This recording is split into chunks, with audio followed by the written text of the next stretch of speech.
नमस्कार दोस्तों, हरे कृष्णा, राधे राधे। बसंत पंचमी आने वाली है। बसंत पंचमी की ढेर सारी शुभकामनाएं। फ्रेंड्स, बसंत पंचमी के दिन माता सरस्वती के आराधना हर घर पर होता है। जो भी व्यक्ति पढ़ाई लिखाई शिल्प कला से युक्त है, सभी को बसंत पंचमी के दिन माता सरस्वती की आराधना जरूर करनी चाहिए।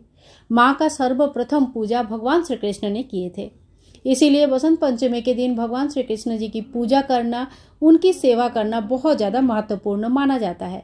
आज के वीडियो में हम देखेंगे राधा कृष्ण जी की पूजा घर पर बसंत पंचमी के दिन हम बहुत ही सरल विधि से कैसे कर सकते हैं। तो देखिए, ये पूजा आप अपने मंदिर में कर सकते हैं या अलग से भी चौकी लगा सकते हैं। राधा कृष्ण जी का सेवा आप अलग से भी कर सकते हैं। तो यहाँ पे मैंने पीला कलर का आसन बिछा लिया है और फूलों से सजाएंगे, दीपक प्रज्वलित करेंगे। आप चाहे तो आरती के अलग से थाली तैयार कर सकते हैं, नहीं तो इस तरह से शुरू में ही आप फूलों से सजा दीजिए, दीपक प्रज्वलित कर लीजिए और इसी से हम आरती कर सकते हैं। तो दीपक प्रज्वलित हमें सर्वप्रथम करना है, अग्नि देवता को आह्वान करनी है। अपनी पूजा में साक्षी अग्नि देवता ही होते हैं। इसके बाद देखिए, अगर आपके पास राधा कृष्ण जी की सिर विग्रह है तो आप उनकी बहुत ही प्रेम पूर्वक स्नान जरूर कराइए।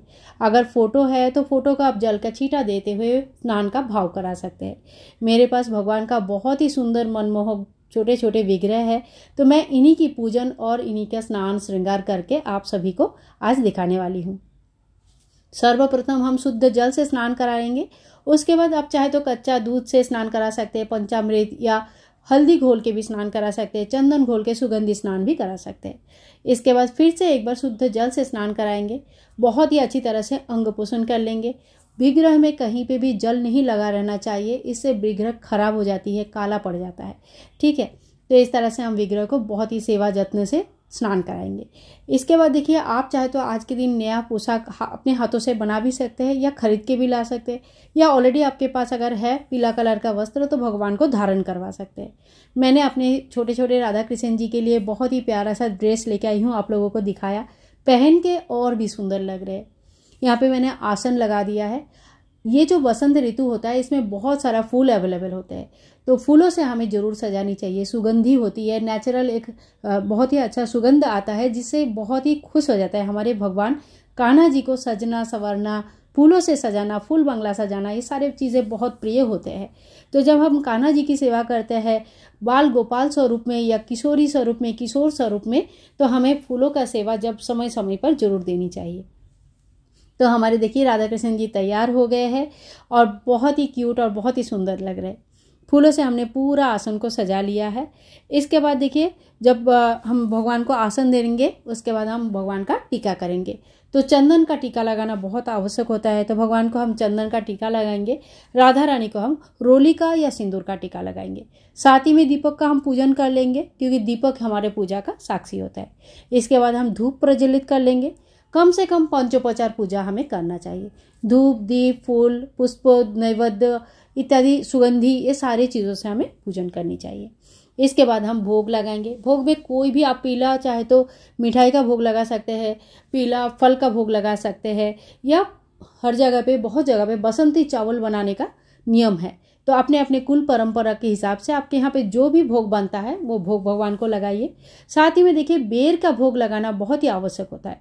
ये सीजनल फल भी है और आपको इस समय मार्केट में बहुत अच्छी तरह से मिल जाता है।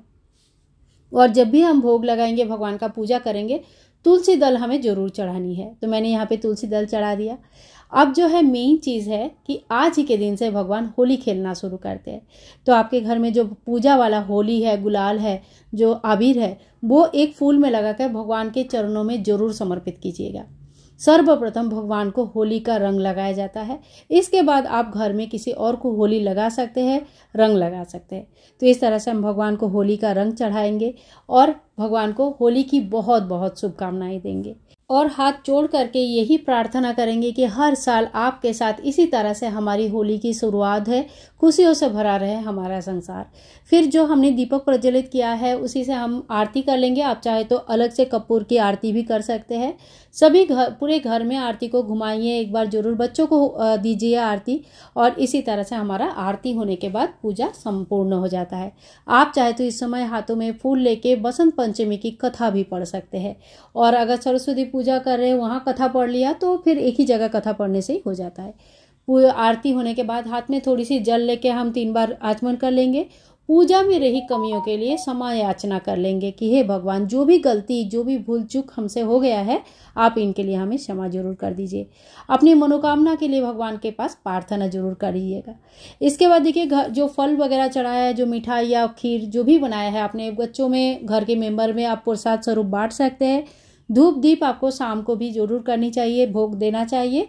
और शाम को भी हम लोग एक बार इसी तरह से पूजन कर लेंगे, खाली धूप दिखाएंगे, दीप दिखाएंगे और साथ ही में भोग चढ़ाएंगे। तो आज की इस सरल सा छोटा सा पूजा विधि आप लोगों को कैसे लगा जरूर बताना।